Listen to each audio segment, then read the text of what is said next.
It's been a lovely 2 days for WPRF. This morning we have my boss, Minister of Foreign Affairs, 2014-2024, Ibu Retno. Just recently we have Ibu Mutia, Minister of Communication, Digital Communication, ComDG. And I'm just following the president of Professor Justin in the morning, a little bit of dance. I hope it bring up the spirit for us. Today we will discuss, this session we will discuss building national identity, and it's gone, and shaping global perception. Oh yes, there, okay. In Indonesia we call it tak kenal maka tak sayang, don't know, don't care. I will again introduce my panelists. We will start with ladies first. Ziena. Ziena is an award-winning business on public sector leader focused on deepening New Zealand engagement with the Asia Pacific. She is currently the Chief of Staff at the New Zealand Institute of Skill and Technology. She is also a board member for Education New Zealand and commissioner for the New Zealand National Hazard Commission.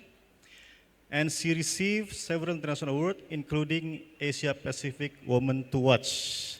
So we're lucky now we can watch Ziena in a close proximity. And I believe you will have a video presentation before we start. Selamat sore and kia ora from New Zealand.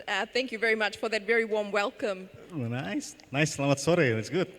And yes, I do have a short video from New Zealand to share with you as a bit of a scene setter for this session.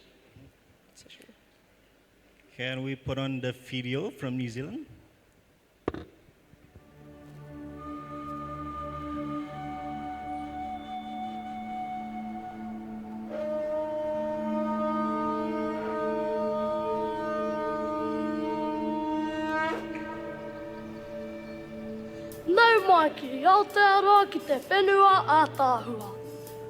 Welcome to the country that cares, where our ancestors navigated the ocean to seek new lands.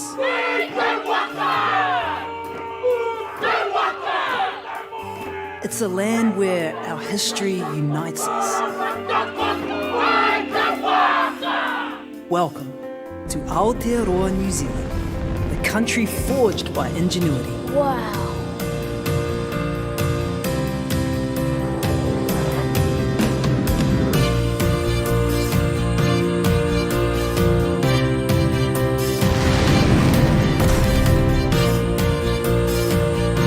Welcome to a land that cares for us, because we care for her.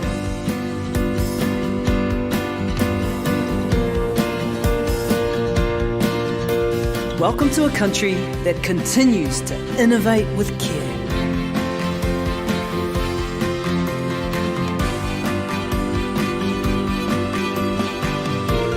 Where ancient wisdom has taught us what is the most important thing in the world. It is people, it is people, it is people. Welcome to the country where the landscape connects with you. Where we stand on ancient glaciers and golden beaches. Welcome to a country whose cities are alive.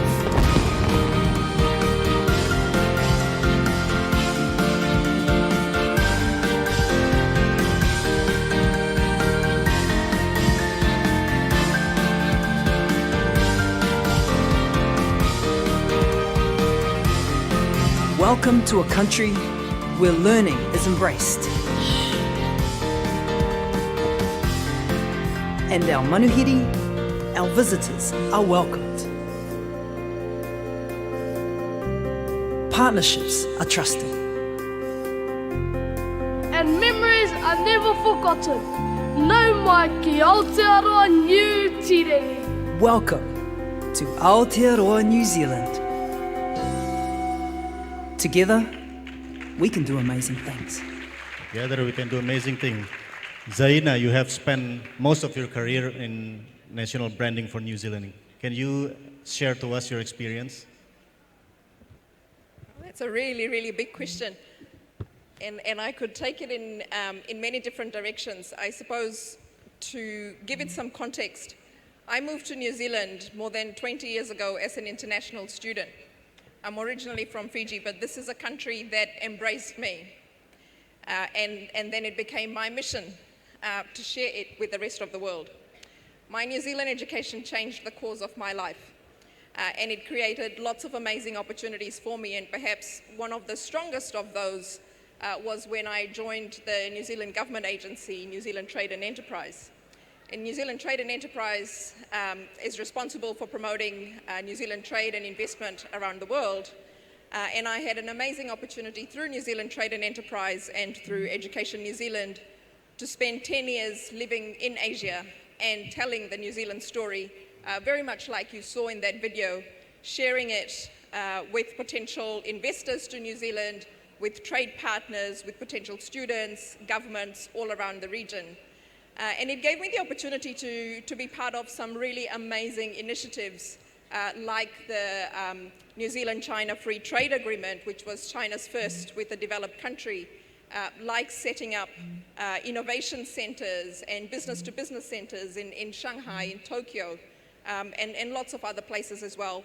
And I'm just conscious that I have two other panelists here, so I won't take up all the time. But just to say that throughout my career, and including now being back in New Zealand, just having an amazing opportunity to be able to tell those stories. You know, we are a country where new is in our name. We are a very young country, but we like to tell the world about our innovation, about our creativity, about how technologically advanced we are, as you've seen in that video. But often when we say to people, New Zealand, you know, if I said to this room, raise your hand if you've been to New Zealand. So let's have a show of hands. Okay, keep those there. Now raise your hands if you want to go to New Zealand. Right, so this is the impression, right? Everyone's heard of New Zealand, everyone wants to go to New Zealand, everyone's heard of our clean green spaces. But in the job I was doing, it was around promoting our business prowess as well, our trade and investment capability. And so that was a really unique opportunity to say, yes, we are clean and green, but we are also more than that. We are also innovative, we are also creative, we are also technologically advanced, and doing that in amazing ways throughout Asia. Thank you. Thank you, Ziena. You've done an amazing job. To my second panelist, he is the Mr. Consistent, because I read in his CV that he wrote continuously for 15 years for the Reputation Today. So, Mr. Amith Prabhu, can you share your experience about the PR? Yeah, thank you, Dody, and thank you, Ziena, for your initial comments. Is the slide on? Can we have that one slide, please?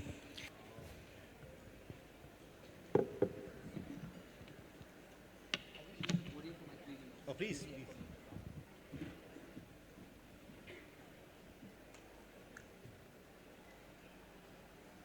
While we wait for my slides, I'll do the same thing Ziena did. How many of you have been to India? Raise your hands. The entire first row for sure.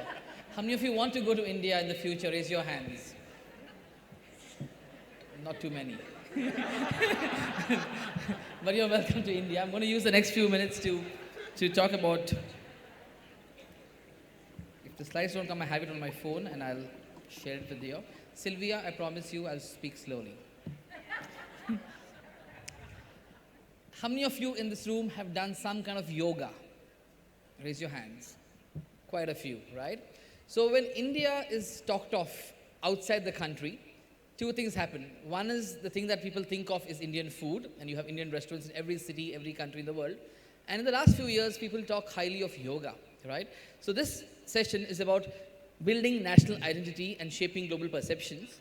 I don't see the slide coming, so I'm going to just share those 10 bullet points I had for my slide to just share with you what is it that Indians and India takes to the world. And I believe every human being, every citizen of every country, when he or she leaves their country and goes, that was on the slide, that's my profile, don't embarrass me. When he or she leaves their country, they become an ambassador to the other country they're going to the other people they meet, right? Can we change the slide back to the original one, please? That's part of the show, I think. Right. I have about 3 or 4 minutes. I'll control my time and I'll make sure I finish. So there are 10 things that I thought. I spoke to a few friends in the last 24 hours. I got to know I'm on this panel only day before yesterday. And I decided that I'll ask a few friends, what do they think that I should tell the world about India and how we shape our identity as a country? So I spoke of yoga. So when people think of India, one of the things that comes to people's mind is yoga. And now we have the International Yoga Day for the last 10 years on June 21st, where the entire world takes some time off on the morning of June 21st to practice yoga wherever they are. Then ancient culture. India is known to be a culture and a great civilization with various things that have been built over the years in this beautiful country, from temples to structures to palaces that even exist till this day. That's something that the world knows. Then diverse cinema. I mean, we call it Bollywood, which is not a great word to refer to because it rhymes with Hollywood and therefore the name came up. But Indian cinema, whichever aircraft you fly, whether you fly on Singapore Airlines or on British Airways or on United, there's always a little section of Indian cinema there for one to watch with subtitles to understand what Indian cinema shows through its various reels. Then technology prowesses. India has, I think, the second or third highest unicorns in the world, billion-dollar startups after US and China. And these are all young startups and companies set up by youngsters that really excel in technology that they show to the world at all levels. I spoke of food. I mean, we are famous for butter chicken and chicken tikka masala across the world. There's much more than that that one can savor from a food point of view as well. There's lots for vegans and vegetarians in India as well. Then financial inclusion. I think in India, we are a country which is the world's highest populated country now. We beat China last year and we are 1.4 billion in population. But almost 90% of the population has access to being financially inclusive. There's a lot of poverty in the country, no doubt, but everybody can have a bank account. Everybody can use their mobile phone to make it their bank. In India, people don't use currency notes and cards too often any longer. People use their phones, QR codes, UPI, which is the United Payment Interface, and people pay using that. Even yesterday, I was transferring money to a colleague of mine. I just used the app on my phone and transferred money without having a bank account at the other end. The last 2 points, the cradle of religions. While Hinduism is a way of life and a great religion in its own right, but Buddhism, Jainism, Sikhism are famous religions worldwide, which were all born in India. India also has space for Zoroastrians, Islam, and Christians in more ways than one. The last 2 things, India has never attacked another country. India has retaliated when other countries attacked it, but over the years, India has always been a non-violent country, and that's known across the world. We have difficult neighbors at times, but we've always been trying to strive for peace. And finally, India is not just a country, it's actually like a continent. That's why it's called the subcontinent. In one country, you get multiple languages, multiple cultures, multiple cuisines, multiple faiths, and multiple people. And that's how the identity of our country has been shaped over the years. We are 75 years young as a young democracy that became free from British rule about 75 years ago. I urge all of you who haven't been, the entire first row has been to India in some way or the other, to plan your next trip to India for leisure or work. With that, I go back to our moderator, Dody, to ask us his next set of questions, and our friend from Africa, too. Thank you, Amith. My last panelist is Dr. Ike Neliaku.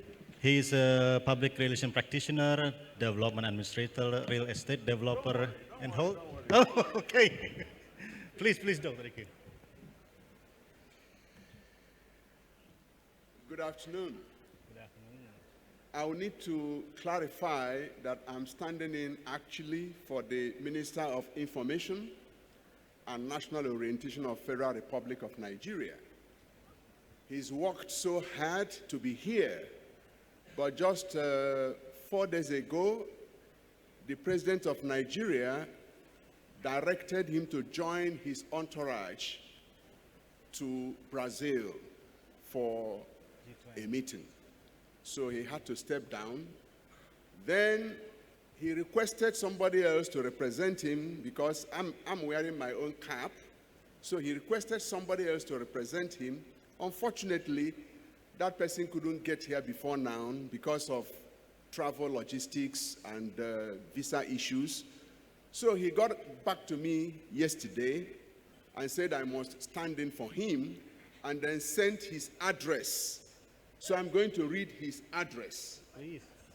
I can't say, I won't add, I won't take out. When I leave here, I can then make my own contributions. Agreed? Thank you. I understand that all of you want to go to New Zealand. A few of you want to go to India. How many of you do not want to go to Nigeria? Nobody. So everybody wants to go to Nigeria. Clap for Nigeria.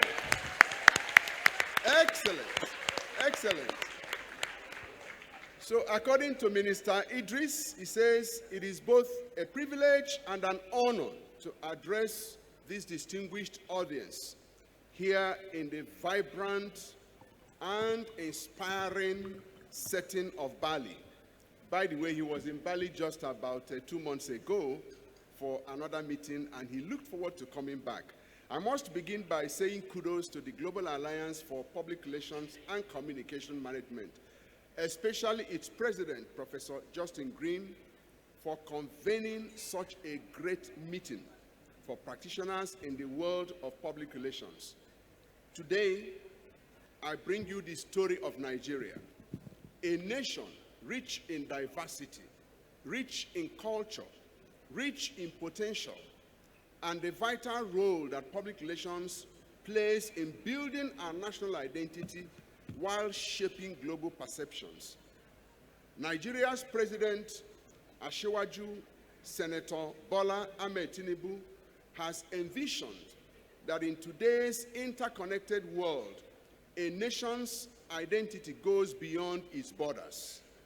It encompasses the stories we share, the values we uphold, and the image we present to the world. At its core, public relations involves crafting narratives and building relationships. For a nation like Nigeria, it serves as a bridge between our rich internal realities and the perceptions that influence how others see us. Nigeria, the giant of Africa, is home to over 250 ethnic groups, 500 languages, and a tapestry of cultures that weave together to create a singular identity. This diversity is our strength. It also poses a unique challenge in building a cohesive national narrative. Our identity is shaped by our resilience and our creativity. Nigerians are innovators. Nigerians are entrepreneurs. Nigerians are cultural ambassadors. From the bustling markets of Lagos to the serene landscapes of Yankari National Park, Nigeria is a nation filled with boundless energy and opportunity. However, turning this vibrancy into a unified national identity that resonates both internally and globally requires deliberate effort. And that's where the challenge lies. Public relations plays a pivotal role in shaping how a nation perceives itself and how it is perceived by others. In Nigeria, PR strategies have been essential in addressing 3 key dimensions of our identity building process. 1, promoting unity in diversity. Through storytelling, public campaigns, and cultural diplomacy, we have worked to emphasize what unites us as a people. Platforms like One Nigeria initiatives highlight the strength of our collective identity while celebrating our unique differences. Public relations has been instrumental in fostering a sense of belonging across our diverse population. 2, showcasing our cultural wealth. Nigeria's cultural exports are among our greatest assets in shaping global perceptions. Nollywood, our thriving film industry, is the 2nd largest in the world. By the way, there is a competition, whether we are second to Bollywood or we are second to Nollywood. All we know is that we are second. We will resolve the issue someday. Through storytelling, Nollywood presents the Nigerian experience, addressing universal themes while showcasing our unique cultural context. Afrobeats, led by artists like Burna Boy, who has won multiple awards across the world, Tiwa Savage, has transformed into a global sensation, bringing the sound of Nigeria to stages nationwide. Fashion and art, designers like Lisa Folawiyo and artists like Njideka Akonyele Crosby are redefining global perceptions of African creativity. Public relations campaigns have amplified these achievements, ensuring that Nigerian culture is celebrated not just within Africa, but globally. 3, addressing global misconceptions. Nigeria has faced its share of challenges, ranging from corruption and insecurity to poverty and inequality. These issues often dominate international headlines, overshadowing our successes. Through strategic PR efforts, we are working to reshape these narratives. Campaigns like Rebranding Nigeria emphasize our progress in technology, innovation, and entrepreneurship, while spotlighting stories of resilience and success. For instance, the rise of Nigeria's fintech ecosystem, with companies like Flutterwave and Paystack, who have now become unicorn companies, having hit $1 billion mark within a certain number of years, demonstrates our capacity for innovation and leadership in Africa's digital revolution.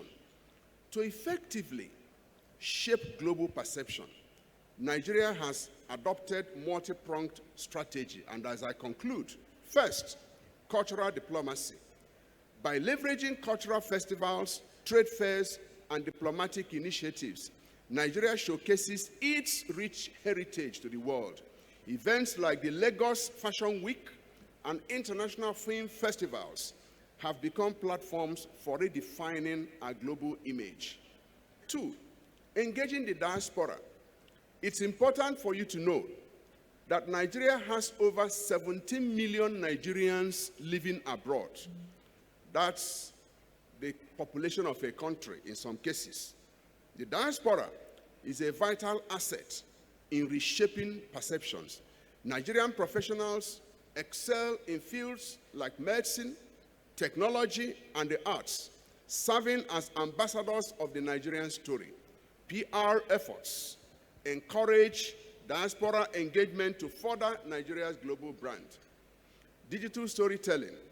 Social media has become a powerful tool for shaping narratives. Platforms like Instagram, YouTube, and TikTok are flooded with content from young Nigerians who are sharing authentic and innovative perspectives about our culture and lifestyle. Hosting global events, Nigeria has positioned itself as a hub for international gatherings, such as Africa International Film Festival and a number of other ones, UNESCO Creative City initiatives. These events provide opportunities to showcase our capabilities and influence. Distinguished participants and delegates, while progress is evident, challenges remain that blur our external image. However, every challenge, we believe, is an opportunity for transformation. The role of public relations here is to amplify solutions rather than problems, focusing on the steps Nigeria is taking to address these issues. Nigeria is home to one of the most vibrant public relations platforms in the world. The Nigeria Institute of Public Relations, NIPR, has excelled in promoting the country globally through innovative methods, setting a strong example for many nations. Under the leadership of its president, Dr. Neliaku, the NIPR has established itself as a global brand and initiated new institutions such as the University of Public Relations and Leadership to train students from around the world. As we discuss national identity and global perceptions at this esteemed conference, I am reminded that no nation builds its identity or shapes its image in isolation. Nigeria invites the world to be part of its story, one of resilience, one of creativity and one of boundless potential. Public relations is more than a profession. It is a platform for transformation. Together, let us harness its power to shape a new world and present a narrative filled with possibility, promise, and hope. Thank you, and may the shared spirit of collaboration and innovation that has brought us to Bali today guide us toward a brighter future for all nations. I am Mohammed Idris, Boldly Public Relations. Thank you.